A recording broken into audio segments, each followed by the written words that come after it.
Okay, evening everybody. Let's just start with the second session in our weekly weight loss Zoom. Okay, just to recap quickly, reasons for the weekly Zoom is to create a support group. So you can ask questions also, we can share dieting tips, get support, get the accountability going as well, help us stay committed, in other words, get some healthy nutrition tips, and in the process, have some fun chatting to each other as well in the process. Okay. Well, if you want to lose weight, count the kilojoules or the calories. Okay, count others what you eat. Now, let's talk about that a little bit. Okay, you see the question that comes in here, this is what it's saying on this as well. You must count what we eat. You must choose low-calorie foods, like the banned green list is a useful guide, for example, because if you eat more than you daily need in kilojoules, you will gain weight. Okay, if you put in more energy into your body, but you don't spend that energy, you obviously pick up weight. So, okay, we consume kilojoules whenever we eat, no matter what it is, whether it's meat or fat or starch or sugar, there will be kilojoules involved. And it's obviously a very important topic to talk about what we eat in terms of kilojoules. Now, the general rule is eating more kilojoules than you burn will result in weight gain, like I mentioned. And if you're taking fewer kilojoules than you burn, you lose weight. That's the basic principle. It seems easy to figure out, but the number of kilojoules you need to reach your body goals also depends on how active you are, your body size, your hormone levels, sleep, and other things as well. And you can add age as well there. Now, this is just a guideline, a general guideline. Never drop below about 5,000 kilojoules for an adult, because if you go too low, it can lead to a negative health issues, not feeling well, and so on. And also, rapid weight loss can also pose severe risks to overall health, like irregular heartbeat, losing lean muscle instead of losing fat, developing gallstones. So, a couple of health reasons why you must not lose weight too fast. Now, here are, for example, foods we can look at. Some that boost your metabolism. There are different foods, different lists available, but you notice some of them are, you find on more than one list, like green tea, garlic, almonds. That's something you find on more. Grapefruit you also find. Cinnamon. Okay, apples and pears. Broccoli. Not one of my favorite veggies, but okay. Curry. Okay, so there are quite a number of things you can include in your diet, or you can find a herbal tea that contains these things. Like, for example, the New Life herbal tea contains some of these, and that boosts your metabolism, which is important because that will determine how much energy you actually use every day. Here you can see, these are estimates. You notice the one on the left is from a South African textbook for schools. The one on the right comes from an Australian site. But you see there are different similarities between there are definitely similarities between the two, but okay, slight differences in exact values. But the point here is that if you sedentary, don't do much, just sit around in front of the computer, don't do much activity, then you obviously will burn less energy during the day. And you can see an adult, you talk about 8,000 to 9,000, depending on how active you are. If you're very active, more than 10,000 if you're female. If you're male, we've got need a little bit more. That's obviously one of the reasons why men tend to lose weight a bit easier than women, because of the lean, because of muscle mass. Because on average, more muscle, which means we have got a higher metabolic rate as well. So your question you asked last week, Linda, about how much or how many kilojoules or calories. Well, kilojoules, you walk around, so you're looking probably around about 9,000 kilojoules give and take per day. You might be a bit more depending on how far you walk, obviously, and how fast you walk as well. This is an interesting table here. If you look at a sugary soft drink, now this is calories, If you multiply that by about 4,1, you get your kilojoules approximately, okay? But it says here, a can of soft drink will take you 36 minutes to walk it off, okay? Or running about 13 minutes to run it off. A large pizza will take an hour and 23 minutes to walk it off. So quite a lot of exercise you need to burn those kilojoules. About a cereal, about 31 minutes to walk it off. Depends on the type of cereal, obviously. But you can see, we must choose wisely what you eat. Okay, there's another person joining. So the food that you eat, obviously, varies in terms of how many kilojoules you find in the food. That's why your choices must be so careful. For example, the Banting Green list. This comes from another website. You can see, again, it's right about 9,000 kilojoules. They say you need, give and take, depending on how active you are, whether male or female, and how old you are. But if you look at this, you can see here, muesli and whole wheat toast with honey in the morning is already 4,000 kilojoules, give and take. If you have coffee with a vanilla slice, treat or something, there's now 2,000 approximately. Even chicken breast and salad, but 1,500 kilojoules. Chocolate biscuits, now okay, diabetics mustn't obviously eat those unless they Banting biscuits or something. But you see, it all adds up. In this case, it adds up to almost 10,000. You can see almost 200 kilojoules more than this person's requirement, which means if this person continue with this type of eating pattern, this person is going to pick up weight. If you look at food and energy as an example, fat contains 9 calories per gram or 38 kilojoules per gram. Protein contains 4 calories or 70 kilojoules per gram. But this will vary a little bit from what type of meat you're looking at, but it's some idea. And carbs, we see 4 calories per gram. Now, there's a difference in the type of calories as well, or kilojoules, because some are released very quickly, like your carbs from bread. But I'm going to talk more about that as you continue. So choose foods low in carbs. So if you haven't got it yet, download the Banting Green list and the orange list as a guide. And here's just some examples of low carb veggies. Something that some people also recommend is that you look at the number of kilojoules or grams rather of energy and grams of fiber, and you subtract the two. Because that's also a guideline. Because if the fiber content is very high, it also helps your body to absorb some of the sugar, rather to prevent the body from absorbing the sugar very quickly, and other sugar will be absorbed by this fiber and will then be excreted in the end. So it's something to look at. Okay, convert calories to kilojoules. There's your calculation. If you want to, if you've got some calories, you want to get to kilojoules. Use 4,2 as an average figure to give you an idea. Okay, so 313 calories times 4,18 gives you 1.308, 1,308 kilojoules. Okay. You can also go and get a kilojoule calculator, which will calculate how many kilojoules you need per person. There is a website, that's one from Australia. You can also get one in the App Store as well. So in this calculator, you can now insert your information. For example, that's my information. Okay. And let's just calculate. We'll choose your activity level. Now, currently, my activity level is not very high. But let's say I use the sedentary as an example. And I say calculate. And there it tells me now the amount of calories to maintain my weight, to lose like half kilogram per week or 1 kilogram per week, and so on. Okay. For people who want to gain weight, also give an idea how to gain weight. But you can see there, it's a caloriecounter.com.au/calorie-calculator. Okay. That way you can work out your own. You know this list already, some of you. Like I said, Google for them. There are different variations to this, but they're basically the same.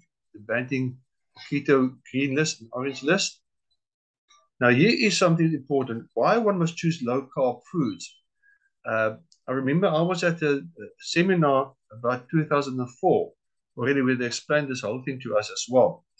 Because what happens now is you can see here in this graph, there's the glycemic control zone. There's an upper line there and there's a bottom line. And that's where you should have your sugar levels. Around about 4 and 7 give and take. Okay. Now, when you eat food, your sugar level starts to increase. Now, automatically, what also happens now is your insulin level will also increase now. If you're not a diabetic, okay. And then what happens then is your sugar level will come down because of insulin. So then it will come down again, as you can see there. Now, the blue line is somebody who's healthy or who doesn't eat a diet very high in carbs, or eat a diet not high in simple carbs. You know, your sugars, your starches, are things that could very easily digested, processed foods. Okay. So the orange line, you can see there's a high glycemic meal. So what happens, like you see here, around about just before 10 o'clock, the orange line dips now below where it's supposed to be. So what happens to most people now? They become peckish, and then they want to eat something. And then what happens now is it shoots up again. Okay, it shoots up again. But people tend to eat your sandwiches or chips and stuff like that. Chips, the sugar shoots up again. And you get a roller coaster going. Instead of having a controlled reaction. Okay. Now, every time your body goes into over the levels it's supposed to go, it's going to go into sugar converted into fat mode. And because we so easily get carbs to eat, our bodies unlearn how to burn fat. And that is why things like banting and keto, it's forcing the body to learn again to burn fat. That's why those diets help so many people. You see the insulin trap we've got here. You eat carbohydrates, the body makes blood glucose, which produces energy, which we need, obviously, but it produces insulin in the pancreas. The insulin is there to help the sugar go into the cells so the cells can use it. But because, like I've explained before, because of the high levels of carbs in your diets, in a processed foods especially, the body stops burning fat and fat storage increases. The first signal cause, they say, as is a secretion cause glucose to be cleared from the blood, the body must do something with it. It can't just leave the glucose lying around somewhere. So only choice is to convert it to fat and store it. The second signal causes fat utilization for energy purpose to be curtailed. So instead of burning fat, the body starts burning fat. So there's a lot of technical stuff here, but the point in the end is we must watch the amount of carbs that we eat, the kilojoules in the end. And you also asked Linda about this thing, can injecting insulin cause weight gain? Yes, it can. Not necessarily everybody, but it can. Remember, insulin is a hormone that regulates how the body absorbs sugar. Okay? In the body, the sugar is glucose. The weight gain can be frustrating because keeping a healthy weight is important to manage diabetes, for example. But you can maintain a good weight while taking insulin. Can I just ask a question on this particular point? What I don't understand as a diabetic, I'm a type 2 diabetic, I'm insulin dependent. Yes. Because my pancreas no longer works. I think the last C-peptide test result was 0.01. So my pancreas is no longer producing insulin. So I inject insulin. But what I don't understand with taking insulin is that type 2 diabetics on insulin gain weight. Type 1 diabetics on insulin lose weight. I don't understand that. And I don't understand why it's different in a type 1 and a type 2 diabetic. That's a good question. I think I must ask people like Dr. Brian Hoppy and so on about that specific question. That's interesting to go into. I suspect it's got something to do with insulin resistance, because type 2 diabetics are obviously insulin resistant. Type 1 diabetics are not insulin resistant. So that sounds like insulin, the answer, yes. yeah, I suspect. I'm just not sure. Yeah. Because like we said, just the previous slide, if there's sugar floating in your body, the body wants to do something with it. Yeah. That sugar will be converted into fat. So like Yeah. you said, if you're insulin resistant, and therefore the sugar can't go into the cells to make ATP for energy purposes, what happens to the sugar? Yeah. Yeah. That seems to be the answer, but I'll also ask about that one. I want to make a note with that as well. Type 1 versus type 2 insulin. Okay, I'll make a note so I can just do some research and also ask some other people. Okay, that's a good question. Okay, weight table. There are two other people who are brave enough to give the information to put on the table. Okay. Value here that was put in, that's what I forgot to put in, is now not exactly where I want it to be. It was 88.7. I want it to be 88.5. So, but I have that in next time. So I did lose some, but not half a kilogram as I wanted for this month. Okay. Linda, you also lost a few 100 grams as far as you remember. Okay, but I'll put that in next time as well. Each week I'll put that in to show us all the pattern as we go along. But summary then, to lose weight, you don't only have to change what you eat. That's important. Not only what you eat, but also look at a couple of other things. You need to change your eating habits permanently. That's very important. Like I said last time as well, people go on a diet, they lose weight in a month or two, and they go back to old eating habits. It doesn't work that way. That's the yo-yo effect. So check what you eat, that you eat foods low in kilojoules and are low GIs. Slow release, others of the sugar, not quick release. Check your overall daily kilojoule intake. But that goes hand in hand with your eating habits, obviously.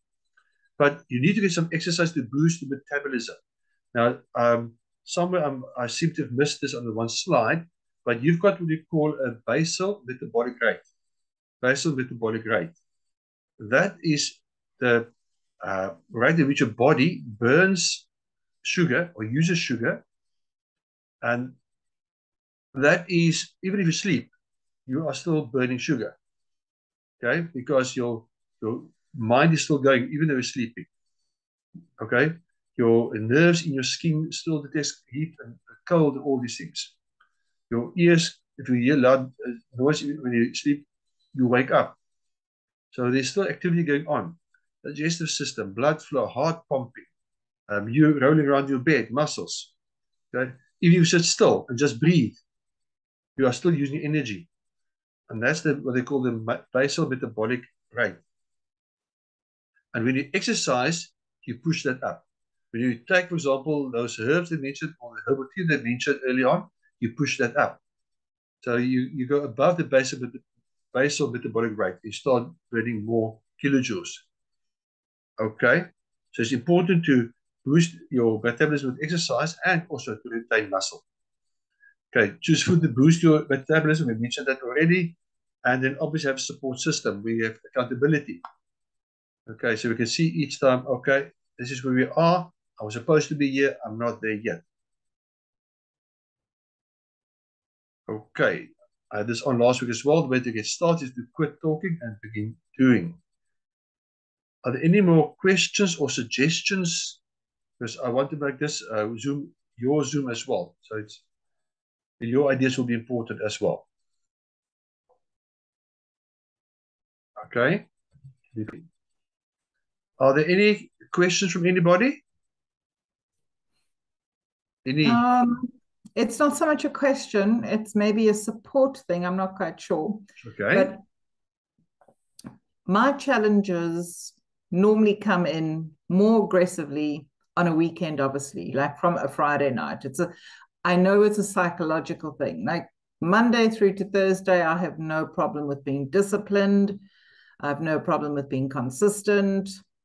But come Friday night, when I sit in front of the TV and I want to watch a movie, I don't know what it is. I feel like my evening is incomplete if I don't have something shoveling into my mouth while I'm watching the movie. But Monday to Thursday, I won't do that.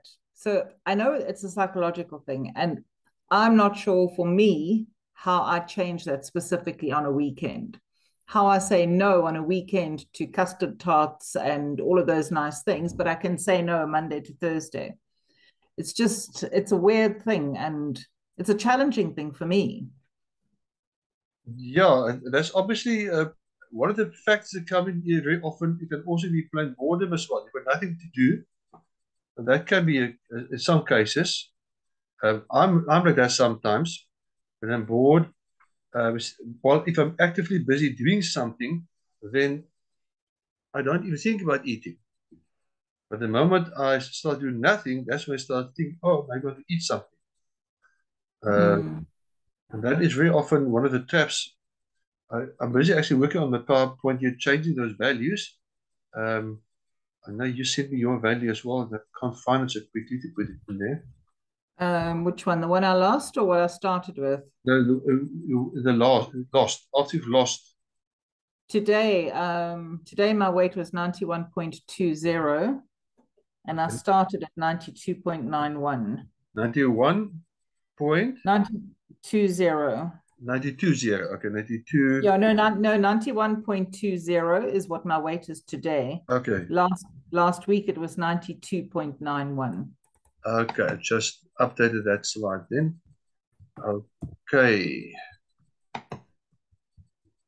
So I lost this week. I think, what did I lose? I lost 1.7 kgs this week. Okay, that's great. That's great. Okay. That's why accountability is also a good thing, because take myself as an example. If my value wasn't less than 89, I mean, I'm not saying a good example. Because I'm supposed to say, I'm helping lose weight, and yeah, I can't lose weight myself. That's not being right. So accountability doesn't help, eh? Okay. So that's just pretty much. You must just change my target weight to 60 kgs because that's where I want to be. Okay. The reason why I got this one here is to sort of your monthly target thing. Oh, okay. All right. Okay. So because my target is also to be about 82 eventually, not 87. So, but, okay. Okay. So yeah, I've got a long way to go. Same here. I think as well. Not as much as you, but still some way to go. A question that's popped up sometimes is how often must you weigh yourselves? People watching, what do you think? How often must you weigh yourself? Must be every day, every second day, once a week? What do you think? Well, for me personally, for this particular program, I'll only weigh myself once a week. But that's only for this particular program. Prior to joining this group, I had not weighed myself probably in about 9 months. I actually couldn't be bothered about weighing myself. For me, it's all about how my body feels and how my mind feels, and how my clothes feel on me and how I feel and look in those clothes. So that for me, I don't think that's for me personally. Otherwise, you become obsessed. I think you just become obsessed about losing weight all the time. But for the purposes of this program, I will only weigh once a week. Okay. Because some of the sources that I've studied said that once a week is what they suggest. Because some people can get despondent if they weigh themselves today, tomorrow their heart comes up. That is, for some people, that is not, if it's best to weigh once a week. Okay. I'm a bit different there. That depends on your personality. For example, I don't be obsessed, but if I weigh myself today and let's say I'm 89 tomorrow, I'm 89.1 instead of coming down, I will say tomorrow, okay, I better check what I eat. And then I eat a bit less. So it helps me to, on a daily basis, decide how much I'm going to eat, because it's also the quantity of food that you eat. I mean, remember, even if you eat a very low kilojoule diets, the quantity of food you eat can still have an impact on you. But I've just realized somewhere I must have missed a slide or two. Definitely there's something that I have missed somewhere. I just see, where is that slide? Because there was another slide I wanted to talk about. I did mention the basal metabolic rate. Okay. It's the energy used for physical activity. Sorry, you have the basal metabolic rate, which is the basic minimum energy your body needs just to survive, for breathing, for thinking, heartbeat, things like that. But you also use energy for physical activity when you do movements. Energy to keep you alive at rest, that's the basal metabolic rate. Energy added to the body, like amino acids to muscles, fat to fat tissue, and the body converts, in other words, certain substances. Okay? Digestion itself, part of that. Energy lost in waste. You can lose energy that way too. And energy used to digest the food you eat. Okay. Now, digestion uses energy as follows. Protein takes the most energy to digest. 20 to 30% of the total calories in protein eaten go into digesting the protein.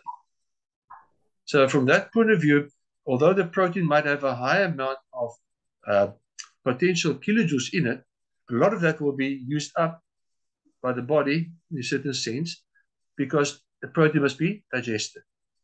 Whereas carbohydrates, only 5 to 10%. So you see, that's why carbohydrates tend to help cause you to gain weight much quicker.